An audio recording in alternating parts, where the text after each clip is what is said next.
Okay, so in a second I'm going to do section 410, which is probably the easiest section this semester, in that my calculator could do 100% of the problems in the section, so we can check to make sure we don't make a mistake.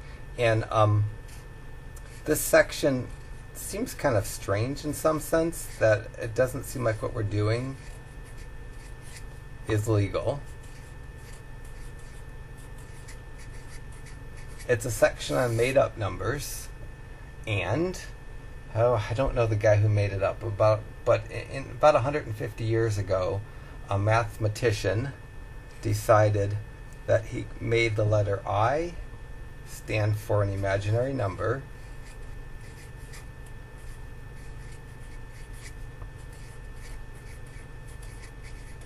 and this imaginary number, he gave it the property that when you square it or multiply it by itself, you get a negative number.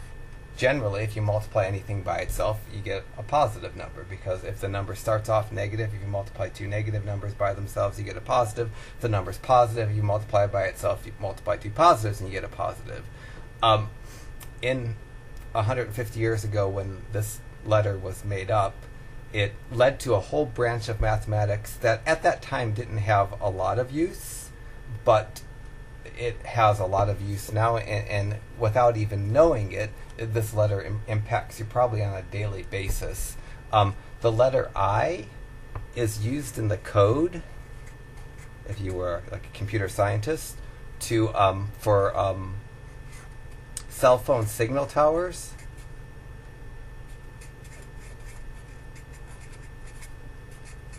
That helps the tower, or helps your phone, know which tower to switch to and when to switch from one tower to another. If you're driving in your car, as you're moving away from one cell tower to another tower, the code that tells your phone when to switch has I in it. If you were going into medicine and you wanted to maybe model, I don't know if I can spell this even right now. This is bad news. Neuron. Oh, God. I look like a moron right now.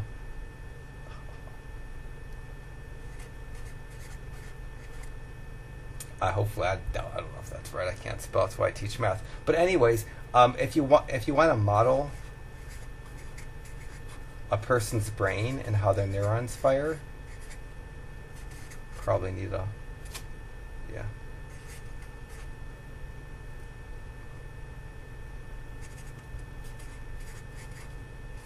They call it firing, I guess. The computer code, again, would have imaginary numbers in it. If you're like a civil engineer and you wanted to predict how a road is going to deteriorate when cars drive over it, we'll say breaks down, because I can spell that better than deteriorate. If you wanted to do that, so if you were given, a certain budget and you got to fix certain roads but not others, you wanted to predict based on the traffic flow, what road's going to get worse first, I would come up in that particular computation as well. So I is used, the imaginary number, but it's not used so much in a lower level math course. So we'll expose you to a little bit of manipulations with I, but we won't do anything interesting like this. To get into the interesting applications with I, it kind of involves getting a little bit higher in math than a lot of you will ever get. But it's used, so it's important at least to be aware of it. And like I said, my calculator will do everything. If you look at this section, the section is named complex numbers. A complex number, write the same word twice, is a real number, a number without an I, plus or minus an imaginary number. I'll just say plus, but it could be minus. An imaginary number is a number with an I. A real number is a number without an I for all practical purposes. So something like this, 6 plus 3i, I would call that a complex number because it's a real number plus an imaginary number. 3 times I, it's considered an imaginary number because of the I part. Or something like this, the square root of 7 minus 1/3 I. That would be considered a complex number as well because it has a real number plus an imaginary number. Even the number 5, I could consider that a complex number if I considered it 5 plus 0i, because 0i, like 0 times anything, is still equal to 0. So we're going to work with imaginary numbers. If I have an imaginary number added or subtracted to a real number, it's called a complex number. Not that big of a deal, but since it's the name of the section, I felt obliged to show you what we mean by a complex number. Now, before we get into the section, let me just kind of show you some of the powers of I. So I stands for imaginary number. It has 2 big properties. When you multiply it by itself, you get -1. That I mentioned already.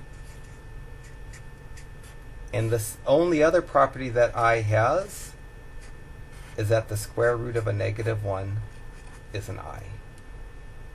So we should get comfortable doing things on our calculator with i's. So specifically, I want to show you this computation on my calculator, that I to the second power is -1. And I want to show this power concept on my calculator, that the square root of -1 is I. If I tried to do either one of these, I'm probably going to get messed up. So if I tried to do square root -1, my calculator is going to tell me math error, is not a real number. So although this calculator can find the square root of -1 and tell you that it's an I, it can't do it unless you change the mode. So I'm going to change the mode on my calculator, and if you don't change the mode, then your calculator won't do any problem in this section. If you get the mode changed, then your calculator will do every problem in this section.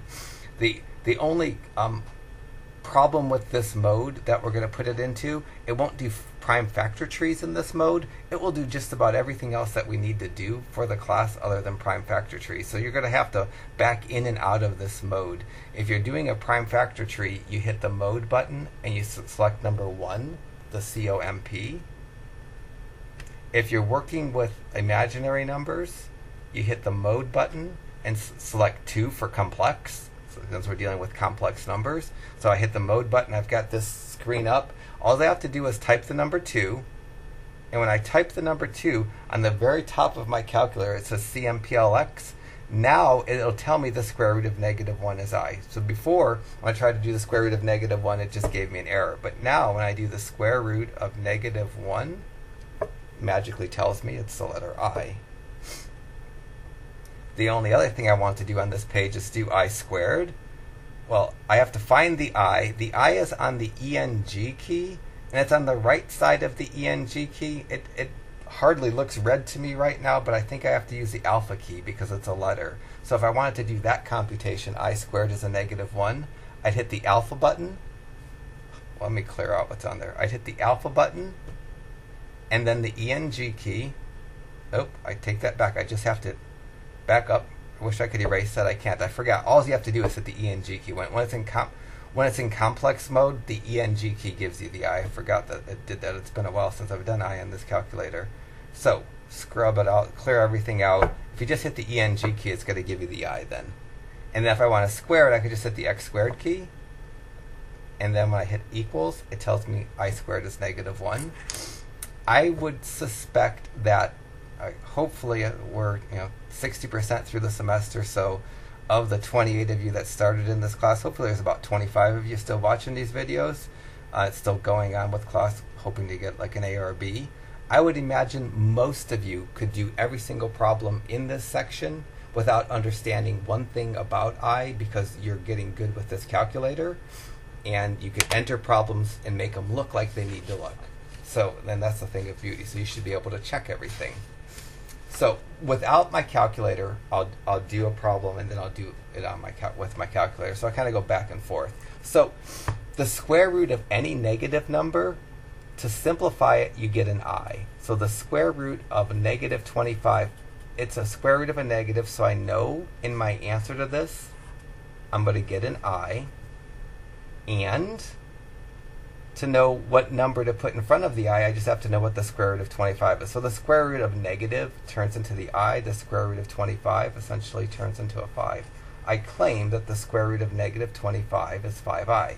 I can check this without my calculator, because if I say a number is a square root of another number, I should be able to multiply that number by itself and get the something that's under the radical. So it should be the case that 5i times 5i is negative 25. Algebraically, I treat i's just like they're x's, other than if I get an x squared, I can't turn it into a negative 1, but an I squared I can. So 5i times 5i, if I was doing that, I'd multiply the 5's together and get 25. I'd multiply the i's together and get I squared. And I know that I squared is negative 1, so 25i squared is the same as 25 times negative 1, which is negative 25. So I know for sure that's right even without resorting to my calculator, but I'll do it on my calculator anyway. So I'm going to go square root negative 25, and my calculator will magically tell me that it's 5i.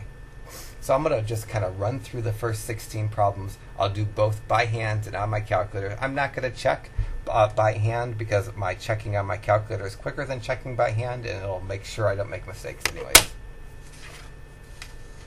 So the next problem, that 5 isn't a fifth root. This really means 5 times the square root of negative 49. It's not written in such a place that it's a fifth root. So immediately when I see only square roots, i's apply for. They don't apply for cube roots, fourth roots, fifth roots. Immediately when I see a negative under a square root, I know I'm going to have an I.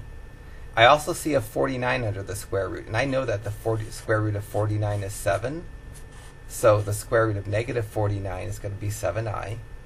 And now I'm going to treat the I just like it's an x, and I'm going to multiply the 5 and the 7 and leave the I alone. I can't change I into a negative 1. I could change I into the square root of negative 1 if I wanted to. So this is the answer. If you didn't like having the I, the only thing you could do is write 35 times the square root of negative 1, because I doesn't equal to negative 1, it equals the square root of negative 1. This is not a desirable way to write the answer.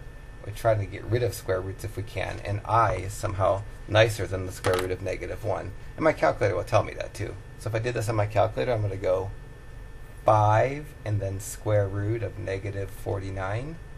And when I do that, I get 35i. And that's exactly what I said I'd get, so that's a good thing.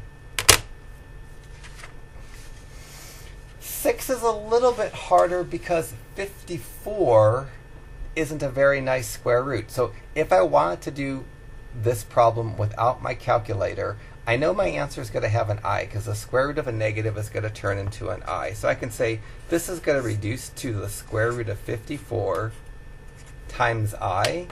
But now I need to reduce the square root of 54. My calculator can do it. If I want to do a prime factor tree because I wanted to reduce this by hand, I have to change my mode. So temporarily, I'm going to hit the mode button, type in 1, and that takes me out of the mode where it's going to work with i's. I'm going to type in 54 equals, and then shift prime factor tree for 54.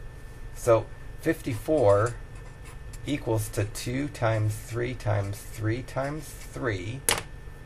When I go to reduce the square root of 54, I'm going to get a 3 outside the radical and a 2 and a 3 under a radical. So there's lots of ways I can write this in terms of where I put the I. As long as the I is not outside under the radical, you could put it after the radical, or you could put it to the left of the radical. But for this 54, I get a 3 outside the radical and a 2 and a 3 under a radical. My calculator would probably write an answer that looks like this. And this is completely fine. It's a correct answer. It's written in a very nice form. Because I tend to write a little bit sloppy, sometimes I'll write so fast that my square root symbol will be too long and it will look like the I is under the square root. That's wrong. So to keep me from writing an answer that looks like it's not supposed to, you can move the I to the left of the square root. It means the same thing because multiplication is commutative. The I can be moved around, but in either instance, it's not under the square root. If I try to do the square root of negative 54 right now, I'm going to get an error because I took it out of complex mode to do the prime factoring. So I'll put it back in mode and then 2. And now I'm going to check square root of negative 54. I think it's going to give me this answer. And it does. And see, it's very clear that the I is not under the square root. Many times when I grade, students will extend that square root over the I, and the square root of I doesn't equal I, just like the square root of 9 doesn't equal 9, or the square root of 25 doesn't equal 25. So putting the I under the square root is like saying the square root of I equals to I. Like the square root of 100 equals 100. That's not true.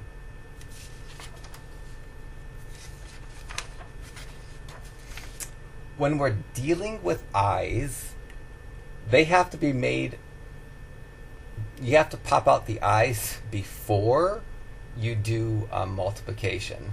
So on problem 8, there's a definitive order of operations. And the order of operations by hand is to get the I's to come out first. So I'm going to reduce each of the square roots first. The first square root, because it has a negative under the square root, I get an I. Also has a 4, and the square root of 4 is 2. The second square root, because there's a negative under a square root, I get another I. And because there's a 49 under the square root, I know the square root of 49 is 7. So both the square root symbols go away. I'm left with 2i times 7i.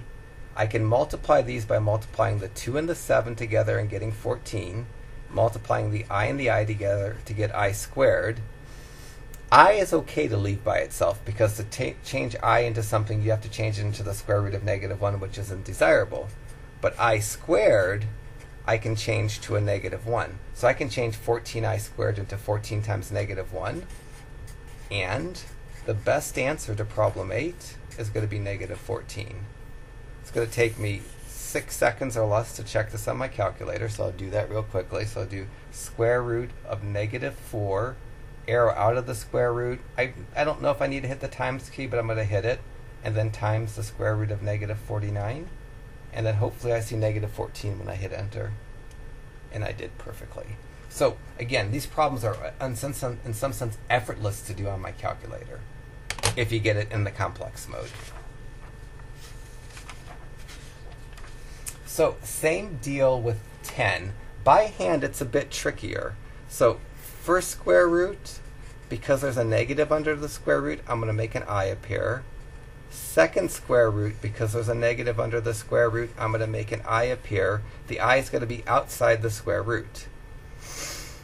I've got some flexibility on what I do next. I could either multiply the I's, multiply the 3 and the 12, or I could reduce the square root of 12. It turns out that if you multiply the I's and multiply the 3 and the 12 next, it'll be just easier by hand. So I'm going to do that. So I'm going to multiply the 3 and the 12 because they're both under radicals. They could be multiplied by each other. And the I and the I, because they're both outside radicals, they could be multiplied. So I'm going square root of 3 times square root of 12 and I times I. Both the 3 and the 12 are under the radical. When I multiply them, I get a 36 and it stays under the radical. Both the i's are outside the radical. When I multiply them, they turn into I squared. They stay outside the radical. The square root of 36, I don't need a calculator. I know that that's 6. I squared, I know that that's equal to negative 1. So this problem reduces by hand to 6 times negative 1, and the answer should be negative 6. Again, I'm going to quickly check on my calculator to make sure I haven't messed up. So I'm going to go square root of negative 3, arrow out, times square root of negative 12.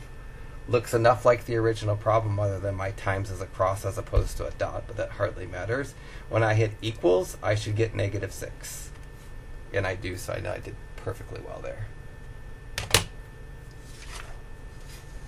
I'm going to do the exact same thing for number 12 that I did for the last problem. I'm going to make the i's come out first. So the square root of any negative, you can get the negative sign turned to positive if you bring an I outside the square root. So the square root of negative 2 is the square root of 2 times I. The square root of negative 6 is the square root of 6 times I. Just like I did in the last problem, now I'm going to multiply the 2 and the 6 because they're both under the radical. When I multiply them, I keep them under the radical and it turns into a 12. I multiply the I and get an I squared. Now I need to reduce the square root of 12, so I'm going to do a prime factor tree for 12. Hit my mode button, type in 1 to get it so it'll do a prime factor tree. Then I go 12 equals shift. And so now I have my prime factor tree for 12. 12 is 2 times 2 times 3.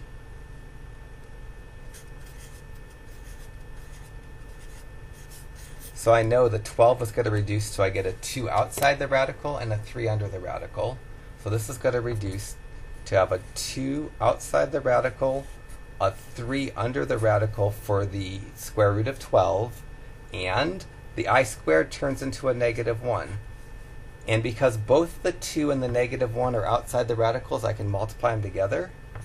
And I'm going to get minus 2 times the square root of 3 for my answer. So to get this prime factor tree, I had to get out of complex mode. I'm going to go back into complex mode by hitting the mode button, typing the number 2. Now I'm going to do the original problem on my calculator. I'm going to do square root of negative 2 times square root of negative 6. And when I do that, I get negative 2 square root of 3, which is perfection. The next 2 problems are division problems. I'm going to do them exactly the same way. I'm going to get the i's out first, then I'm going to do the division, and then I'm going to reduce. So by hand for number 14, in the numerator, I'm going to make this the square root of 32 times I, and in the denominator, I'm going to get the square root of 2 times I. If I have a negative under a square root, I could turn that negative into an I and make the negative under the square root turn positive. Now in terms of reducing, i's cancel. I divided by I is 1. And these 2 square roots, 32 over 2, I'm going to divide.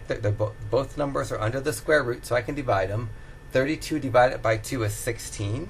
When I divide them, the fraction goes away, but the square root doesn't go away. The 32 over 2, because they're both under the radical, they stay under the radical. And now I'm going to find out, I know the square root of 16 is 4. I don't need my calculator for that. So I think 4 is the answer. Let me double check myself. So I'm going to enter the my fraction key, square root negative 32 over square root negative 2. Looks enough like the original problem. Hopefully when I hit enter, I see the number 4 exactly. And it's perfect. I see 4, so I did that perfectly.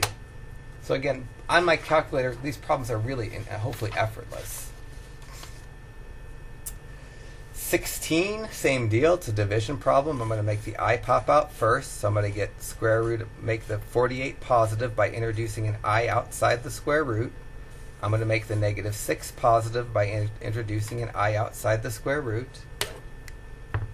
The i's are going to cancel, but 48 over 6 is what I need to reduce. If I could actually do that. 48 over 6 is 8. So this is going to reduce to the square root of 8, and I don't need a prime factoring for 8 because 8 is 4 times 2, 2 is 2 times 2. The prime factoring for 8 is 2 times 2 times 2. So when I reduce the square root of 8, I'm going to get a 2 to the left of the radical for the pair of 2's, and a 2 under the radical for the single 2 that's left over from my prime factoring.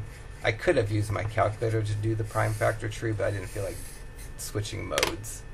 So let me double check to make sure 2 square root of 2 is correct. So I'm going to go fraction square root negative 48 over square root negative 6. And when I do that and I hit enter, hopefully I see a 2 square root of 2. And that's exactly what I see. So I'm perfect so far in the beginning problems. The next group of problems, it says perform the indicated operation where you're either going to add, subtract, multiply, or divide. And then it puts this little extra, put your answer in standard form. That means to write the I part second. We're going to write a real part first, the part without the I, plus the I part. So most of these problems, when they reduce, I'm going to get 2 numbers in my answer separated by a plus or a minus sign. Standard form would have me write the part without the I first, the part with the I second. if I had no idea how to do this, but I was comfortable with my calculator, I probably could get the answer. So let me see if I could do that, and then I'll talk about how to do it without your calculator. So I should be able to enter this just nice. I'm going to go parentheses, 4 minus 3, the ENG key gives me the I, parentheses, and then plus sign parentheses, 5 minus 7, the ENG key gives me the I, close out my parentheses. So that looks enough like the problem in the handout that I feel good about what I've entered. When I hit equals, it tells me the answer,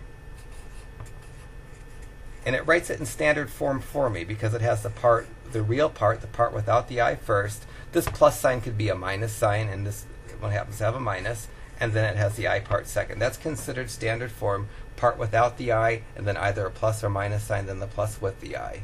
To get there by hand, it's really not that hard. First of all, each of the parentheses I have written can be dropped without doing any changing of signs, because the plus sign doesn't cause signs to change. So I'm going to write this as 4 minus 3i plus 5 minus 7i. And then, you can almost probably tell how to get the answer. You can combine the like terms. I'm going to make the 4 plus 5 combined together, and the minus 3i and minus 7i. The 4 plus 5 give me the 9 part of the answer.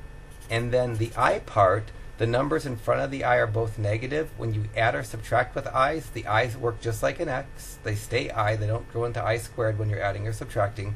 Just the numbers in front of the I are going to combine to give you that minus 10, because minus 3 minus 7, I could do this on my calculator even, minus 3i minus 7i, and you'll see that that gives you the minus 10i. So adding and subtracting with I is just like adding and subtracting with x's. You only add the numbers to the left of the i's or subtract the numbers to the left of the i's. The i's don't change when you're adding or subtracting.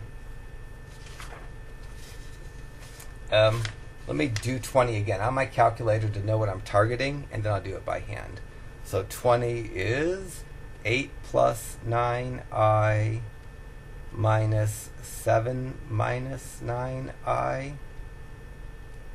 That's 1 plus 18i. So that's my goal, is to get from that initial problem to 1 plus 18i. It's not going to be that hard, but it's a little bit harder because the minus between the parentheses. First parentheses doesn't have a sign in front of it. I'm just going to drop the parentheses without changing anything. Second parentheses, the negative is going to attach to the 7 and turn the 7 from a 7 to a negative 7. It's going to flip the sign in front of the I from a negative 9i to a positive 9i. Because when there's a negative in front of a parentheses, it always flips that sign. Now I'm going to combine the pieces that can be combined. I'm going to do the 8 minus 7 and the plus 9i plus 9i. The 8 minus 7 gives me the 1 part of the answer. The 9i plus 9i gives me the 18i part of my answer.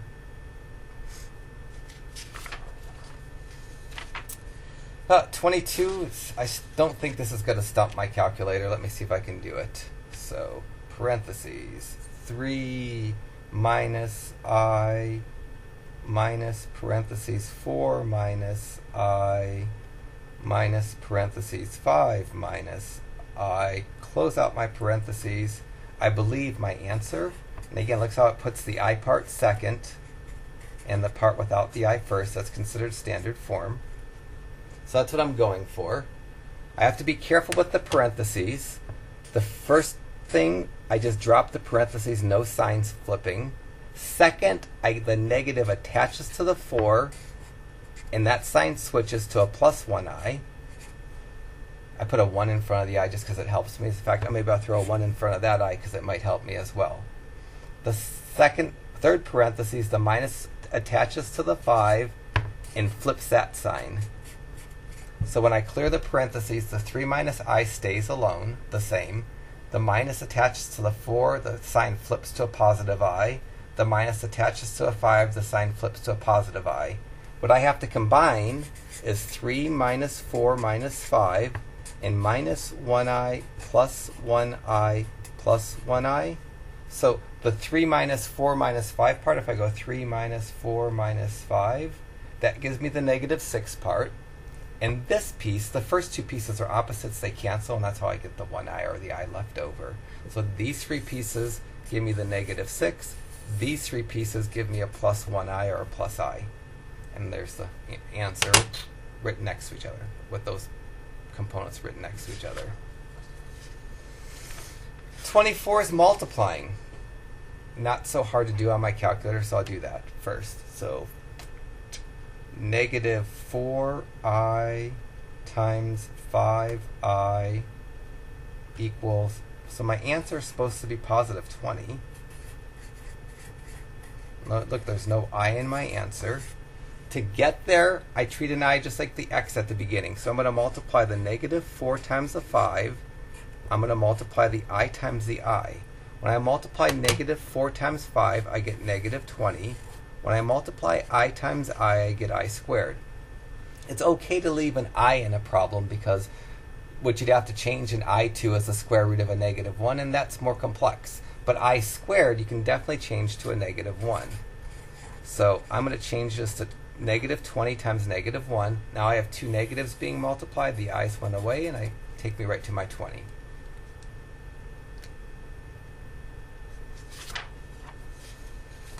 If I want to emphasize, this is really 1i times negative 5i.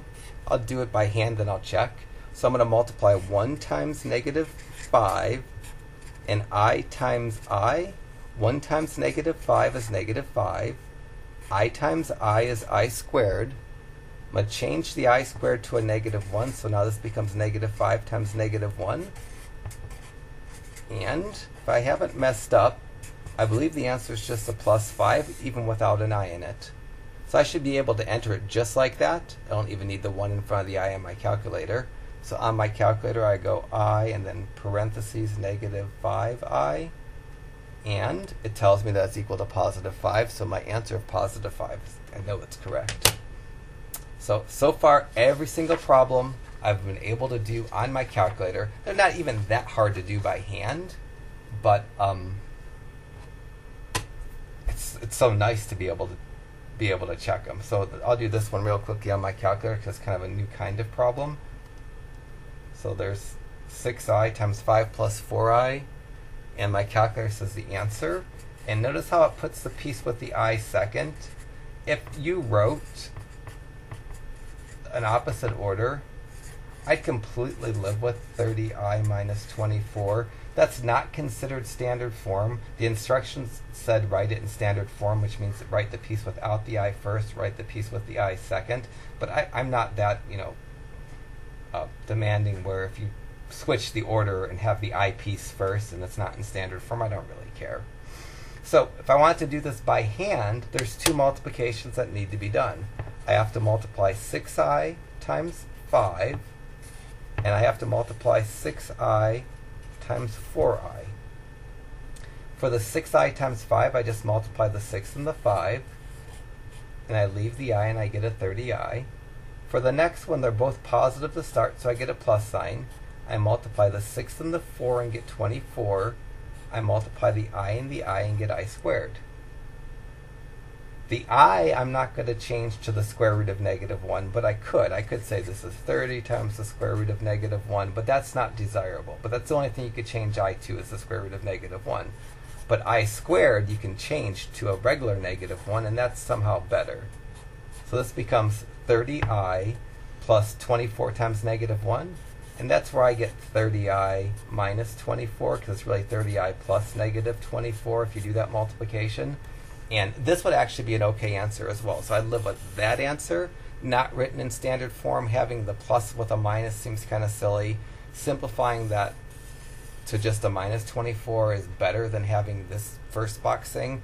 And neither one of these is considered standard form because the I piece in both of these is written first.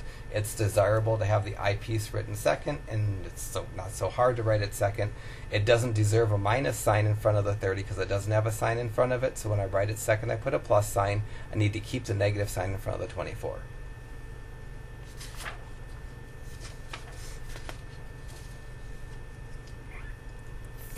Same deal. I'm going to multiply 6i times 2 and 6i times, I'm going to emphasize negative 1i. There's not a 1 in front of that I, but maybe it helps me. The 6i times 2 is going to be a 12i.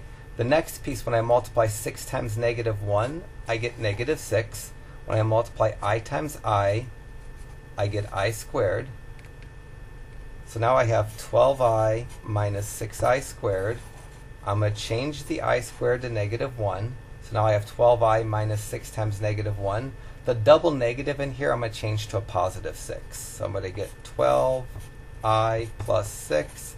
And then my calculator, I live with that for an answer, but my calculator, I almost guarantee it's going to give me 6 plus 12i. And for some reason, we never factor with i's. We just leave the part with the I separate. We wouldn't factor out a 6 there. Try this on my calculator to see if I've done well. So I'm going to go 6i times 2 minus I and 6 plus 12i, just kind of what I figured my calculator would do because it's programmed to write the IP second, because that's the standard form. Next problem is a foiling problem. Let me figure out what the answer is first and then try to get there. So parentheses 4 minus 3i times 5 plus 2i. Again, that's effortless for me to enter on my calculator. My goal is to get 26 minus 7i for an answer. So most of the problems are reducing to get a piece with an I and a piece without an I. It's just your classic foiling here. My firsts are going to be 4 times 5, which is a 20. My outers are going to be 4 times 2i, which is a plus 8i. My inners are going to be minus 3i times 5, which is going to be a minus 15i. My lasts are going to be minus 3i times 2i, and that's going to be a minus 6i squared. The 8i minus 15i, you just go 8 minus 15. The 8 minus 15 gives you a negative 7. That piece is going to turn into a negative 7i. The last piece here, the minus 6i squared, I can change to minus 6 times a minus 1. The double negative, when I multiply them out, is going to turn into a positive 6. And then this 20 plus that 6 will take me to the 26 part of my answer. So I can get there by taking this 20 and this 6. That'll take me to 26, and the outers and inners give me the 7i. So 26 minus 7i, I could have got that without my calculator, but I'd like the ability to check. I'll do the foiling in 34 without my calculator first, and then I'll do it on my calculator. So first, 5 times 5, which is 25.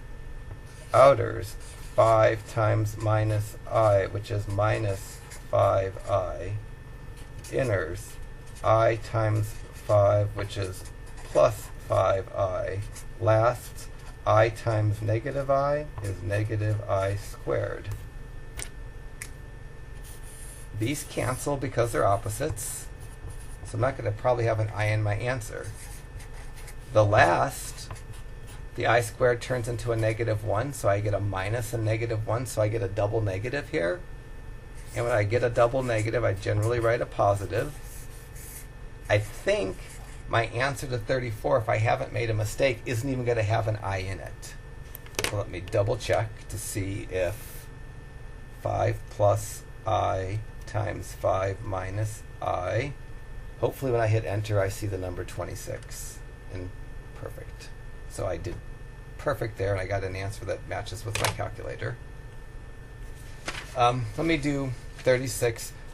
It doesn't matter if I do my calculator first or by hand. I'm going to do them both anyway. So let me know what the answer is. 6 minus I squared is 35 minus 12i. That's what I'm shooting for here. So this problem doesn't look like a foiling problem, but it is another foiling problem, because if I write it without the exponent, something squared means to multiply that thing by itself, so I'm going to do that. Now I'm going to FOIL. Firsts, 6 times 6, which are 36. Outers, 6 times a negative I. Positive times a negative is a negative, and I just leave the 6 and the I next to each other. Inners, are negative I times 6. Positive times a negative is a negative. Just going to leave the 6 and the I next to each other. Last, negative I times negative I. I multiply two negatives, so I get a positive. I multiply two i's, and I get an I squared. So these two pieces, because the numbers in front of them are both negative, I add the 6's and keep them negative. Those two pieces give me the minus 12i part of my answer. The 35 comes from changing the I squared to a negative 1. So I have 36 plus a negative 1, which is the same thing as 36 minus 1. So that 36 plus negative 1 will give me the 35.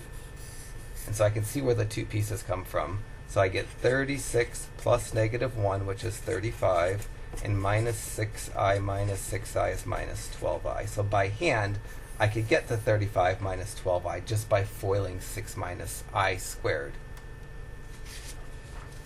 38 is another foiling problem, although it may not look like a foiling problem. It is. I might as well do it on my calculator because it's easier. So 2 minus 3i squared.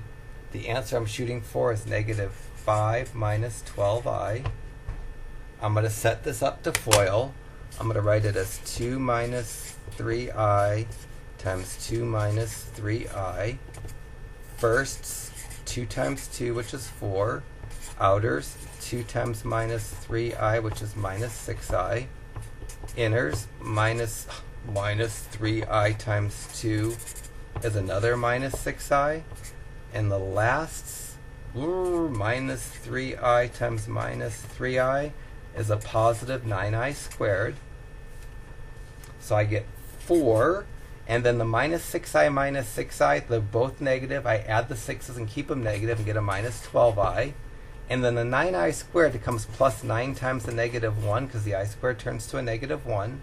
So I get 4 minus 12i, and then this turns into a minus 9. And then the 4 minus 9 part gives me the minus 5. So this whole thing will simplify to minus 5 minus 12i. So for me, even without my calculator, this is for me an easy section because it's just basic, basic beginning algebra. Other than if you have a negative under a square root, you get an I. If you have an I to the second power, you get a negative 1. You treat the I just like it's an x for the most part, except when you get I squared, you turn it into a negative 1. And it's just kind.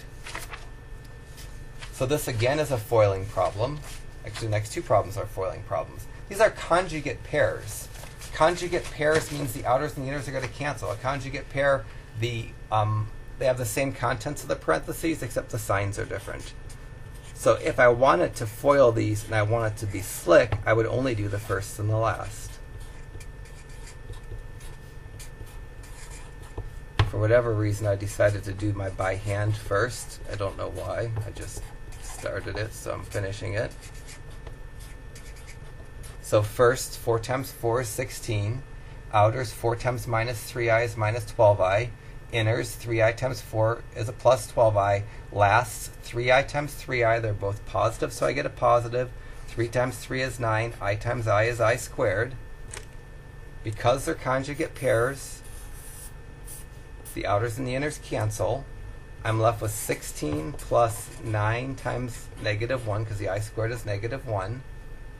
That turns into 16 minus 9, and my answer is going to be 7. So I'm going to double check. So 4 plus 3i times 4 minus 3i. Ha ha ha ha. Really? And I see my mistake, but this is good because my calculator gave me 25 and I got not 7 by hand, which means either I entered it wrong on my calculator and I could tell I didn't do that, or I made a mistake by hand and I can see the mistake that I made. I should bring out a different color. But when I did the last, I was supposed to do 3i times negative 3i. I forgot that negative. So this should have been negative 9i squared as opposed to positive, because I was multiplying a positive 3 and a negative 3. So this should have been negative 9 times negative 1. The two negatives should have multiplied out to be a positive 9. And then the positive 9 plus the positive 16 gives me the 25. That's the real beauty of this section. There's no reason at all to write down a wrong answer because it takes, I don't know, 12 seconds to check a problem on your calculator, maybe under 10 seconds. So you definitely will have the time on the test for any problem that has a square root with a negative and or an I in it. You should be able to check every one of these, making sure your calculator is in the complex mode. You just hit the mode button, 2 puts it in complex mode. If you want to do factor trees again, you'd hit the mode button and press 1. But if it doesn't say CMPLX up top, then it's not going to work with I. So hitting the mode and the 2 is going to help you do most everything. It'll do every single thing that the calculator needs to do other than factor trees in the complex mode. So this is a foiling again. Firsts, 7 times 7, 49. Outers, 7 times 2i, which is a positive 14i. Inners, minus 2i times 7 is a minus 14i. Lasts, minus 2i times 2i is a minus 4i squared.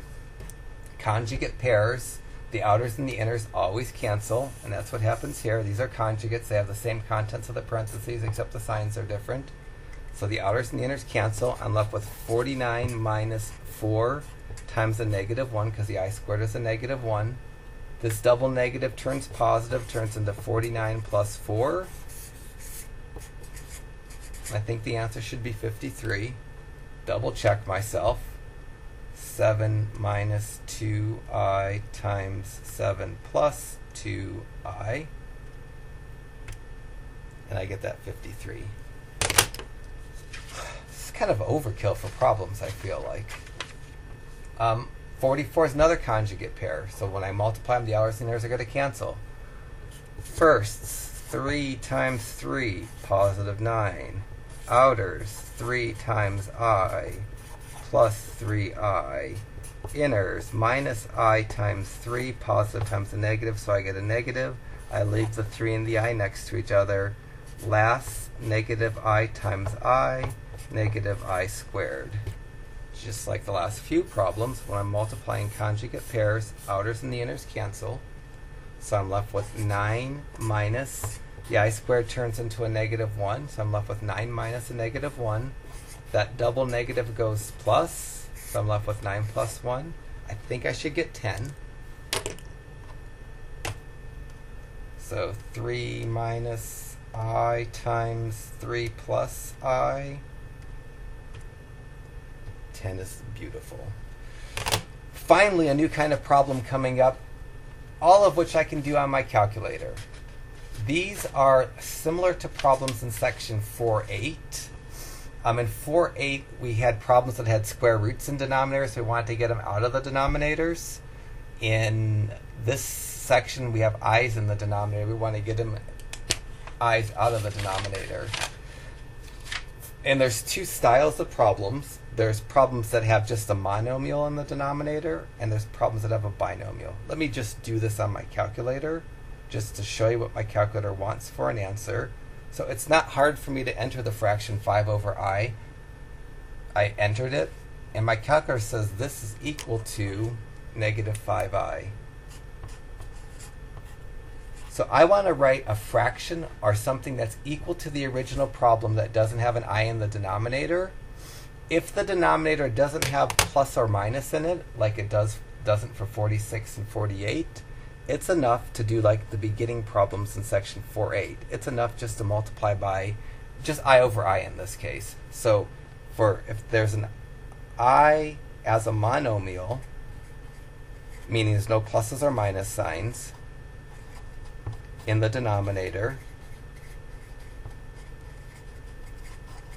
multiply by I over I, and then simplify. So when I see fractions with i's, for whatever reason, mathematicians don't find it desirable to have an I in the denominator of a fraction. And if there isn't a plus or a minus, it's enough just to multiply by I over I, because you watch what will happen here. In the numerator, I'd multiply 5 times I. In the denominator, I'll multiply I times I. So multiplying this fraction by I over I produce a fraction that looks different than the original fraction, but it's equal to the original fraction because I've multiplied by something that's equal to 1. In the denominator, I squared is equal to negative 1. So this is 5i over negative 1. And then I can reduce this. 5 divided by negative 1 is negative 5. And the I doesn't go away when you do that division. So problem 46, the fraction 5 over I is equal to negative 5i, which is not even a fraction. 48 is the similar problem in that it just has an I in the denominator. And when you just have an I in the denominator, you can multiply by I over I, as long as there isn't any pluses or minuses. Let me try to do this. I have 6 over, it has more than just an I in the denominator, but it doesn't have any pluses or minuses. So the fraction 6 over 5i is supposed to reduce to negative 6/5 I.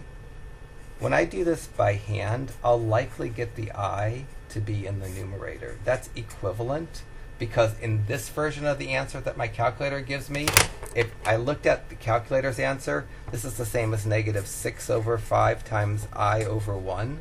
And that's equal to that because you can multiply the negative 6 times I and get negative 6i, the 5 times 1 and get 5. So if I want to, by hand, write a fraction or something that's equal to the original problem that doesn't have an I in the denominator, because the I in the denominator is part of a monomial, meaning there's no pluses or minuses, it's enough just to multiply by I over I. I don't even need to multiply by the whole denominator over itself. So for 48 to do this by hand, I'm going to multiply by I over I. In the numerator, 6 times I is 6i. In the denominator, 5 times I is 5i squared. The I squared turns into a negative 1, so I get 6i over 5 times negative 1, which is 6i over negative 5. That's even a correct answer. This right here, what I have 6i over negative 5, all three of these fractions are equal to each other. This one's not that desirable because it has a negative in the denominator of a fraction. When the denominator just has a monomial, you can move that negative up to the numerator or write it in front of the fraction, and it's not going to change what the fraction is equal to. So this is a correct reduction of the original problem. It's a fraction that's equal to the original fraction that doesn't have an I in the denominator. My calculator's answer is beautiful, but probably not what I would naturally get when I do algebra by hand, and any one of these answers as well is equivalently good. So what 46 and 48 have in common is the denominator doesn't have any pluses or minuses, which makes that denominator considered a monomial. And when you have a monomial, to get an I out of the denominator by hand, you multiply by I over I. You don't even need to tack on that 5i like you would have with square roots. The next few problems have binomials in the denominator. There's either a plus or a minus sign.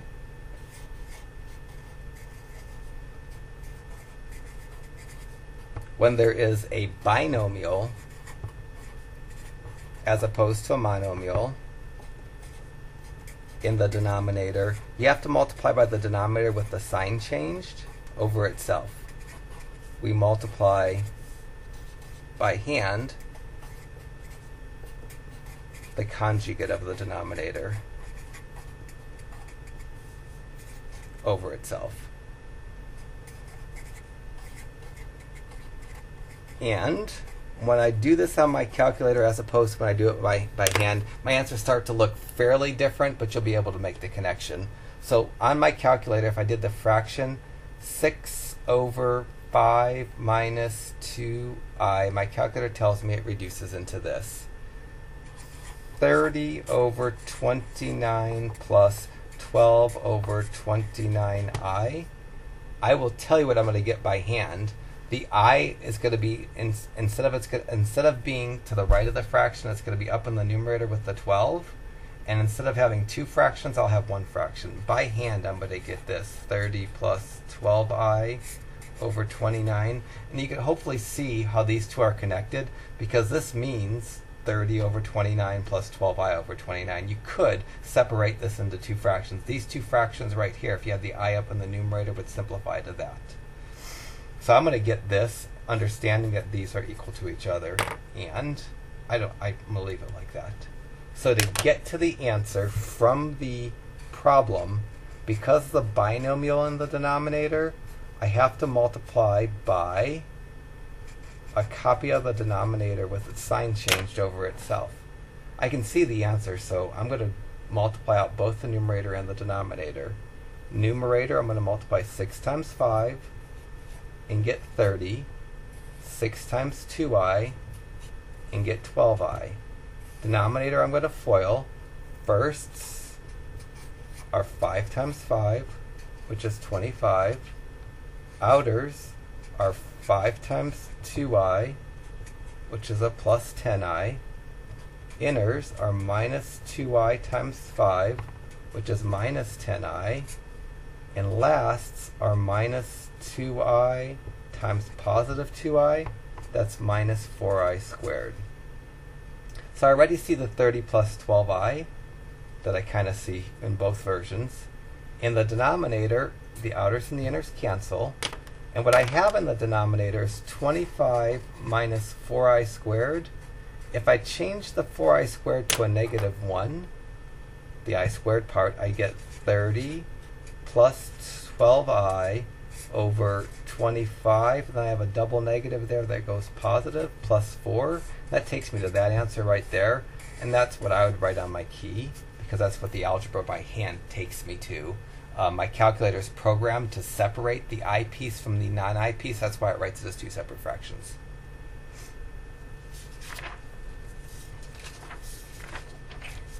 We have 52, 54, 56, 3 more. So let me do 52 on my calculator to know what I'm shooting for. So fraction 7 over 9 minus I equals, it goes 63 over 82 plus, I'm going to put that I in the numerator, 7I over 82. You can leave that I to the right of the fraction. You can move it to the numerator. By hand, I'm going to get this. I'm going to get 63 plus 7I over 82. I'll get one fraction as opposed to two. It's probably more correct to make it into two fractions because you're supposed to separate the I piece from the non-I piece, but that's getting a little bit silly. This is adequate enough. To get there by hand, because the denominator has a minus sign in it, I have to multiply by the conjugate of the denominator, which is going to be 9 plus I over 9 plus I.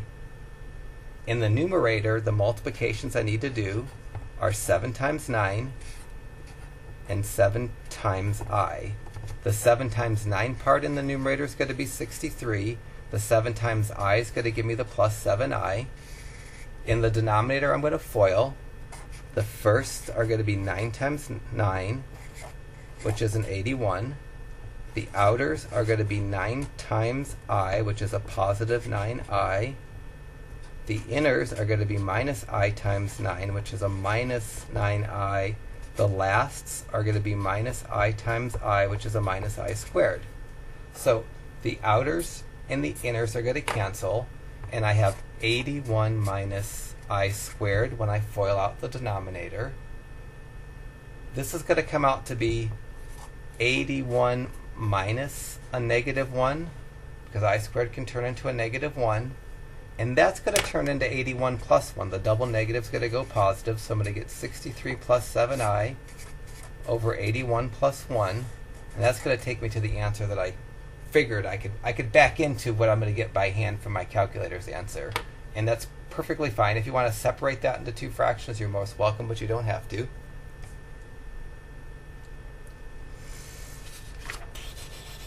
Whoa, 54 doesn't look nice.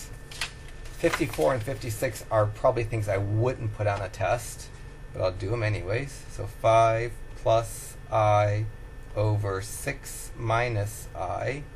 I'm shooting for, I'm just going to say I'm going to get 29 plus 11I over 37 is what I'm going to wind up by hand. I'm going to wind up with one fraction as opposed to two, and the I is going to be in the numerator as opposed to the right of the fraction. To get there, it's going to be a double foiling problem. So I'm going to multiply by hand by 6 plus I over 6 plus I. I'm going to do it off to the side. The numerator first. I don't know. Usually I do the denominator first, but right now I'm going to do the numerator. The firsts are going to be 5 times 6, which is going to be 30. The outers are going to be 5 times I, which is plus 5I. In the numerator, the inners are going to be I times 6, which is plus 6I. The lasts are going to be I times I, which is plus I squared. So I'm going to get 30 plus 11I, and then plus negative 1 for my numerator. Because the 5I and 6I is 11I, the I squared is negative 1. And when I do the 30 plus negative 1 part of this, I'll get the 29. So my numerator is going to come out to be 29 plus 11I, which is exactly what I needed it to come out to be. Now I'm going to do the denominator. If I was being clever, I would only do the firsts and the lasts, and I'd skip the outers and the inners part, because I know they're going to cancel, because when you multiply conjugate pairs, the outers and the inners cancel. But I won't be clever, I'll just do them all out. So the firsts are 6 times 6, which is 36. The outers, 6 times I, which is plus 6I. Inners, minus I times 6 is minus 6I. Lasts, minus I times I is minus I squared. So outers, inners cancel. I'm left with 36 from the first, minus I squared, which is minus negative 1 for the lasts. The double negative here is going to turn into a plus, so I'm going to get 36 plus 1, which is going to take me to the 37 part. So I can get separately the numerator and the denominator, the 29 plus 11I that I want to put in the numerator of my answer, the 36 plus 1, which is 37, which I want in the denominator of my answer. Last one, again, probably not something I'd put on a test, but I certainly can know the answer and get it. So here I'm going to go I over 6 minus I. I'm shooting for, my calculator says negative 1 over 37 plus 6I over 37. I already tweaked the I. I'm going to write negative 1 plus 6I over 37, which is the same, or maybe even 6I minus 1 over 37. I'm not sure how the answer is going to come out when I do it by hand, but any one of these iterations is going to be okay. Separating two fractions with the I part second, and the I written to the right of the fraction is what my calculator chooses to do. I never put the I to the right of the fraction. I usually tuck it up in the numerator. These are equal. And instead of having two fractions, if I have one fraction, that's kind of where my algebra usually takes me, so I usually do that. So any one of these four answers is going to be okay. To get there by hand, I'm going to multiply by 6 plus I over 6 plus I. In the numerator, I multiply I times 6 and get 6I, and I times I and get plus I squared, and that turns into 6I plus negative 1. If you don't mind having the I piece first, you could write that as 6I minus 1, or you could write it as minus 1 plus 6I. It doesn't, to me, I'm not that picky about whether the I's first or second, but both of these versions have the numerator with a positive 6I and a negative 1, and you're welcome to use either. Or you can do exactly the calculator answer. I'm content with that too.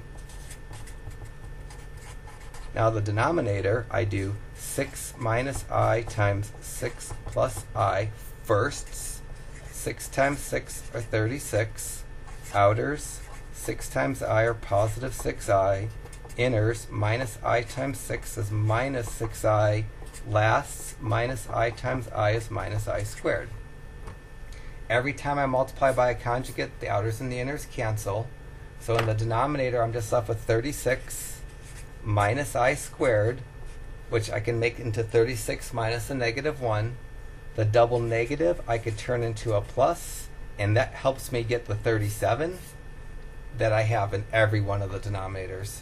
And again, I'm very flexible in terms of if you want to just, make your answer look just like the calculator's answer, or if you want to make it look more like what the algebra kind of pushes you towards, anything that has a 6i and a -1 as in numerators and a 37 in the denominator, any kind of variation of that are fine. I can't think of another variation that would work other than these four, but there might be one. So if you have something that looks a little bit different than this and it has the 37 in the denominator, the -1 and 6 in the numerators, bring it by or email it to me, and it's probably okay. I just can't think of another way right now to write that correctly.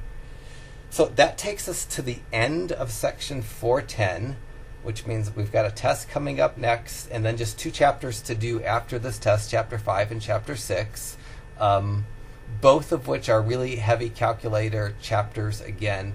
We do a lot of graphing in chapter 5, and the calculator doesn't do graphing per se, but it does tables to help you make graphs.